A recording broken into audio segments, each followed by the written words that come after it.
ये एक urban legend है कि जब भी कोई हॉरर फिल्म बन रही होती है तो सेट पे भी कुछ चीजें हो जाती हैं। स्त्री में हुआ था। है स्त्री में हुआ वो था, बोलिए। करेक्ट, स्त्री में हुआ था। हम लोग भोपाल में शूट कर रहे थे और हमें एक सर्कुलर आया था होटल में कि ये चीज़ें नहीं करनी है आपको, कि आपको परफ्यूम नहीं लगाना है, लड़कियों को बाल खुले नहीं रखने हैं, आपको लोबान जलाते हैं हम लोग हॉरर फिल्म्स में धुआं के लिए, लोबान यूज़ नहीं करना है, और प्लीज़ ग्रुप में जाना है, अकेले कहीं नहीं जाना है। तो हमने कहा ओके। तो मैंने परफ्यूम नहीं लगाया उस दिन कि रिस्पेक्ट देम, वो लोकल है, उनको पता है, और लोबान नहीं यूज़ कर रहे थे। तो अराउंड 2:30 बजे के आसपास, नाइट शूट था, तो 2:30 बजे के आसपास हमारे डीओपी को लगा होगा कि यार ये ना मज़ा आ नहीं रहा यार, लोबान तो चाहिए। तो उन्होंने लोबान चलवा दिया। और आई स्टिल रिमेंबर, एक हमारा लाइट मैन जो है वो कुछ ऐसा 15 फीट की एक वॉल थी, फोर्ट था पुराना कोई, उस पर बैठा था ऊपर अकेला। होता ना एक लाइट लगी हुई, आप उसके साथ बैठे हो, रात के 2:30 बज गए, आपको नींद में भी आप थोड़े वो बैठा है और सीन चल रहा है, और धम करके वो गिरा नीचे। और first thing he started screaming जैसे वो गिरा हुआ कि मुझे किसने धक्का दिया है, मुझे किसने धक्का दिया पीछे से। ऑफकोर्स सब थोड़ा सहम गए थे। फिर सबसे पहली चीज़ हुई कि लोबान बंद करो भाई, लोबान नहीं चलाना है। फिर सबने ऐसे प्रे किया कि अगर we are sorry we have disturb someone, हमारी ऐसी मंशा नहीं थी। लोबान बंद किया, वापस रीशूट किया। लकली लाइट बॉय ठीक था, उसको ऑफकोर्स हॉस्पिटल लेके गए। बट या ये हुआ है। जो हॉरर मूवीज जंप स्केयर्स के बिना बनाई जाती है और भी ज्यादा स्कैरी होती है। दैट्स ट्रू, एक्चुअली जिसमें दिखता ही नहीं है आपको कभी, वो सबसे ज्यादा स्कैरी होती है। देखते हो आप हॉरर मूवीज? बहुत ज्यादा, बहुत ज्यादा, बहुत ज्यादा। क्यों? बहुत मजा आता है मुझे। जब भी कोई नई अच्छी हॉरर फिल्म आती है, लगता है कि उसकी बात होती है कि ये अच्छी है देखो, वो मैं देखता हूँ। मैं और पत्रा दोनों देखते हैं। फटती नहीं? अब नहीं फटती, अब नहीं। मैं नहीं देख पाता।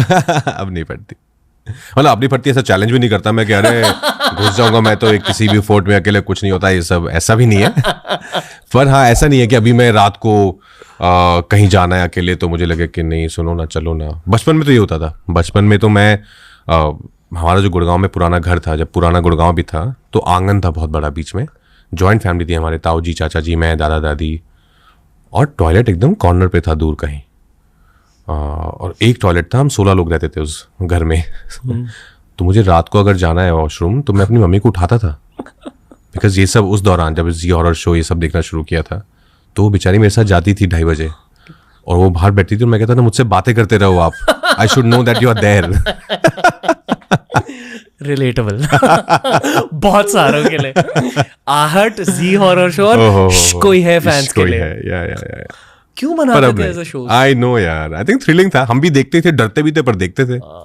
वैसे वाले देखते थे कि जैसी रात हुई मतलब भूत आएगा तो क्विल्ट के अंदर, फिर कमेंट्री सुन रहे सब, क्या हो रहा है, अभी वो भूत उसको देख रहा है, फिर अभी उसका उठा लिया, ओ शिट, अभी दिन हो गया, अच्छा दिन हो गया। बहुत स्कैरी होते थे कुछ episodes. I know, but now when you look back it's not that scary actually. I think उस एज के लिए हमें बहुत स्कैरी लगते थे। Now if you will go back and watch them again ना, इट्स नॉट दैट स्कैरी। मैंने कभी कोशिश भी नहीं करी है टू गो बैक। मैंने की। रियली? अचानक मैम से मिलने के बाद मैंने सोचा मैं दोबारा देखता हूँ वो, तो मैंने वो एपिसोड निकाला, मैंने थोड़ा सा देखा, मुझे लगा यार मैं क्यों डरता था इससे इतना यार। साउंड इफेक्ट्स से बहुत कुछ हो सकता है। करेक्ट, और may be because I know her now and I have seen her so much in different things. सबसे स्कैरी हॉरर मूवी आपको कौन सी लगी है जहां सच में फट गई in adulthood? Paranormal 1, paranormal activity 1, conjuring 1, these two I think yeah the most scary ones. खुद का पॉडकास्ट स्टार्ट करना है? पहले ये सीखो कि पॉडकास्ट स्टार्ट कैसे करते हैं। एक पॉडकास्ट के थ्रू आपको अपने सोशल मीडिया के लिए 20 short form videos, reels, shorts मिल सकते हैं। पर आपको आज क्या सीखना है कि पॉडकास्टिंग की शुरुआत कैसे करें। आपका भाई आपके लिए लेके आए एक course, definitely check out BioBytes skill houses podcasting 101 course. Honestly 90% ना वो स्कैरी होती नहीं है, बहुत कम होती है जो अच्छी स्कैरी फिल्म होती है।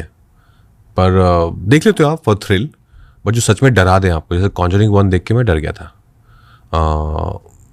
एक बहुत कमाल का किस्सा है, मैं एक्चुअली FTI नया गया था पूना, फर्स्ट ईयर में था, और गुड़गांव से पला बड़ा था, थिएटर ही करता था कॉलेज में भी, तो English was a subject for us. English मैंने जितनी भी सीखी एक्चुअली बॉम्बे आके बात करते करते सीखे, बिकॉज इंटरव्यूज़ बहुत सारे यहाँ इंग्लिश में होते हैं। तो मैं FTI में गया नया, तो मुझे लगा क्लासेस हो जाती थी ख़त्म 6 बजे तक, तो आई थॉट कि चल कुछ फिल्म देखने जाता हूँ आज अकेला, और होम सिक भी हो रहा था। तो वहाँ पे एक ई स्क्वायर करके एक बहुत बड़ा थिएटर है, वहाँ गया मैं, वहाँ देखा क्या क्या लगा हुआ है। उस टाइम तो ये सब नहीं था ऑफकोर्स ऑनलाइन, तो आप देखते थे जाके फिजिकली। तो एक फिल्म थी एक्सॉर्सिज्म ऑफ एमिली रोज, और मुझे कोई आइडिया नहीं है एक्सॉर्सिज्म का मतलब क्या होता है उस वक्त। मुझे लगा वो इंग्लिश फिल्म एमिली रोज, लगता है कोई ट्रू स्टोरी टाइप फिल्म है, ये देख लेते हैं। तो मैंने एक टिकट ली, मैं अंदर गया अकेला, और वो सब उसके सबसे बड़े स्क्रीन में वो फिल्म चल रही थी, लगभग आई थिंक कोई 1000 सीटर है वो, उसके अंदर 6 लोग बैठे होंगे और मैं एक कोने में था और मेरे आसपास कोई नहीं, और मुझे लग रहा है कि मैं कोई अच्छी बायोपिक टाइप देखने आया हूँ। और मैंने फिल्म देखना शुरू किया, मुझे लगा एक सेकंड ये क्या हो रहा है, ये तो चीटिंग है, ये तो नहीं बताया था मुझे। एंड आई थॉट क्या अभी देख ही लेता हूँ यार, भी आया हूँ। तो मैंने पूरी फिल्म देखी, और अगेन फिर वो हफ्ता बहुत खराब रहा मेरे लिए। वो जो डर था ना कि वो तो, कहानी आपके लाइफ में घुस जाती है, आपको लगता है कि एमिली रोज है पीछे। मैं अपने हॉस्टल बेड पे लेटता था, मैं और जैदी अलावत मेरा बैचमेट है, वो हम दोनों साथ में एक शेयर करते थे एक रूम में। ऐसे मैं जल्दी चला जाता था सोने में, ऐसे लेटा हुआ हूँ तो कबर्ड के ऊपर स्पेस होता था। अगर मैं दीवार की तरफ मुंह है तो मेरा दिमाग मुझे कह रहा है कि एमिली रोज पीछे बैठी है, वो कबर्ड के जो ऊपर स्पेस है ना, वहां पे बैठी है वो। और मैं कह रहा हूँ नहीं कुछ नहीं है, अरे वो बैठी है, अरे नहीं कोई नहीं बैठा है। तो फिर मैं अपने आप को बोलता था कि 2 ऑप्शन है, या तो तू बाहर भाग जा सबके साथ चिल कर जाके, और फिर जब जयदीप आए तो साथ में आ जाओ, या फिर तू पलट के देख ले और उसको फेस कर, बैठी होगी तो बैठी होगी, या तो नहीं बैठी होगी ना, बात खत्म हो जाएगी। तो मैं बोलता था कि अच्छा मैं ना पलट रहा हूँ, 3 तक गिनूंगा मैं, 1 2 3। ऑफकोर्स कोई नहीं होता था कोई भी नहीं होता था, but I am glad I did that, because मैं एक बार अगर बाहर जाता ना, मैं हर बार बाहर जाता। लेकिन वो एक हफ्ता आपके दिमाग के साथ ये हॉरर फिल्म्स, अच्छी हॉरर फिल्म्स प्ले करती हैं। मैं एक हफ्ते के लिए ना ही चेहरे को धोता हूँ ना ही बाल को धोता हूँ। क्यों? क्योंकि बाथरूम में जब आप चेहरे या बाल को धोते हो आपको आंख और आंख खोलते हुए ऐसा लगता है कि भूत यहीं खड़ा होगा। I can relate to that, yes. ये हुआ है बचपन में कि साबुन लगा के जल्दी से धो लेना है। बचपन में मेरे साथ अब भी होता। मैंने गलती कर दी हेरिडिटरी देखकर। वो एक ऐसी फिल्म जहाँ कम जंप स्केयर्स है। मैंने एक्चुअली हेरिडिटरी देखी नहीं है अभी, करेक्ट, पर मैंने सुना बहुत है उसके बारे में।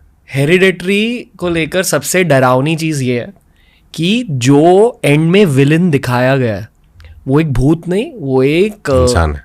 नहीं डिमोनिक एंटिटी है, डीमन है, जिसे हमारे समाज में दानव या असुर कहा जाता है। करेक्ट, ठीक है, वो एक एक्चुअल असुर है, पर वर्ल्ड की माइथोलॉजी में, वर्ल्ड की हिस्ट्री में उस डीमन का एक रोल रहा है। जैसे मतलब क्रिश्चियनिटी में चर्चेस होते हैं, जीसस क्राइस्ट की प्रार्थना होती है, उसी तरह क्रिश्चियनिटी में कहा जाता है, बाइबल में मेरे ख्याल से कहा जाता है कि सेटन भी होता है, यानी कि डेविल। करेक्ट। और डेविल के टीममेट्स भी होते हैं या असिस्टेंट्स कह लो। बहुत सारे जो मेरे रोमन कैथोलिक फ्रेंड्स हैं वो सेटन शब्द भी नहीं कहेंगे, क्योंकि कहते हैं कि शब्द भी कहने से वो एनर्जी आ जाती है, अट्रैक्ट करते हो।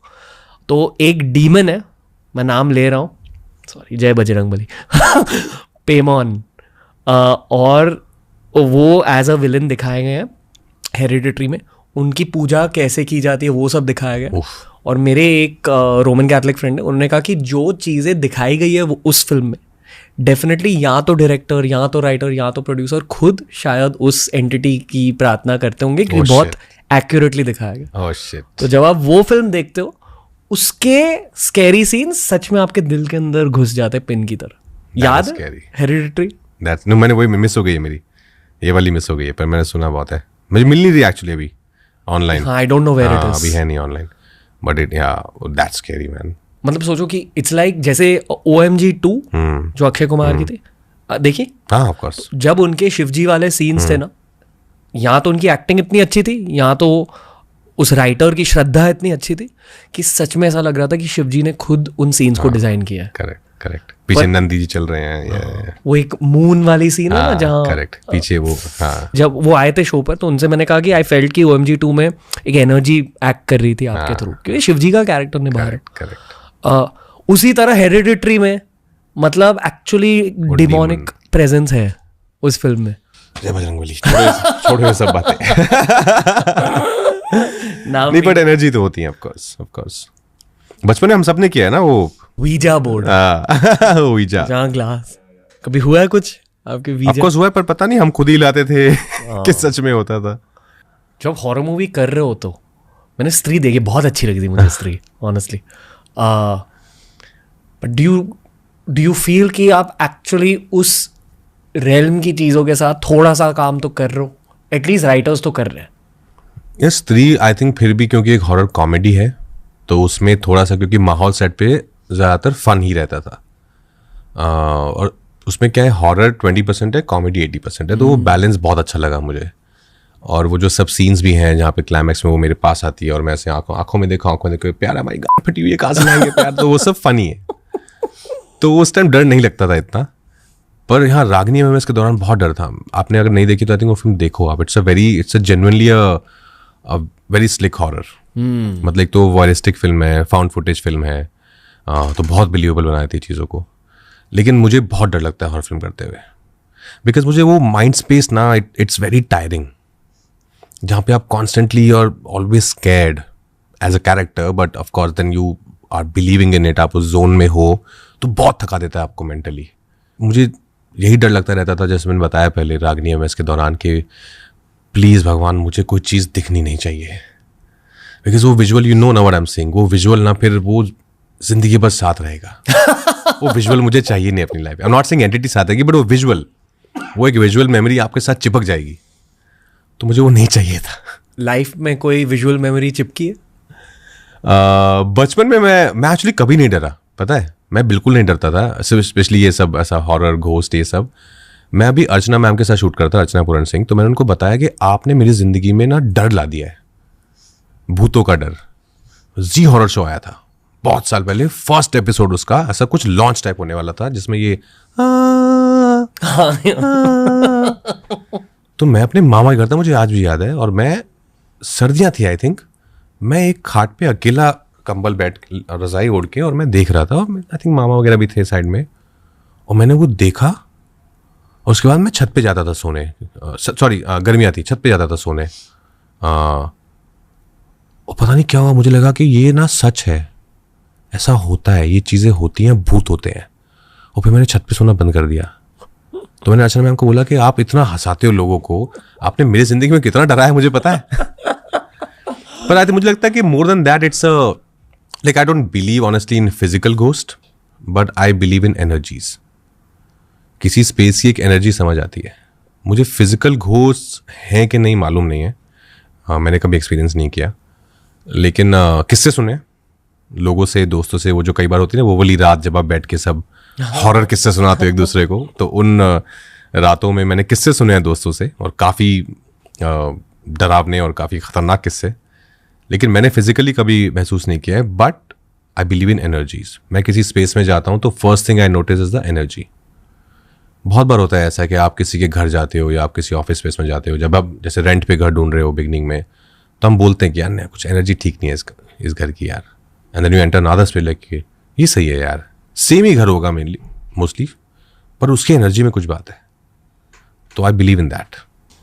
पर एक एक्टर का फर्ज ये होना चाहिए to be observational. Of course. And ये ऑब्जर्वेशन का एक बहुत अनऑब्वियस फैक्टर है कि किसी इंसान से कैसी एनर्जी मिलती है और किसी स्पेस से कैसी एनर्जी मिलती है। करेक्ट तो से? एब्सोल्युटली।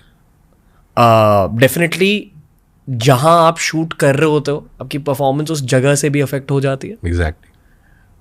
किसी ऐसी जगह में शूट किया जहां बुरी परफॉर्मेंस निकली या सही परफॉर्मेंस नहीं निकली? हाँ, नाम नहीं लूंगा ऑफकोर्स फिल्म का, पर उसकी एनर्जी सही नहीं थी। मतलब लोगों की, सेट की, जगह से ज़्यादा आई थिंक पूरा ओवरऑल जो सब लोगों की मिला के जो एक सिनर्जी थी ना, वो सिनर्जी सही नहीं थी। तो फिर आपको भी, आप भी अंदर जा नहीं पाते हो, वो कुछ ब्लॉक कर रहा होता है आपको, तो फिर काम भी वैसा ही होता है। तो वैसा हुआ है। Was the film a success? No. और ये शूटिंग के वक्त पता था आपको? हाँ, पता था कि नहीं यार ये सही नहीं है। But I think it's all about energy यार। मैं बहुत स्ट्रांगली मानता हूँ।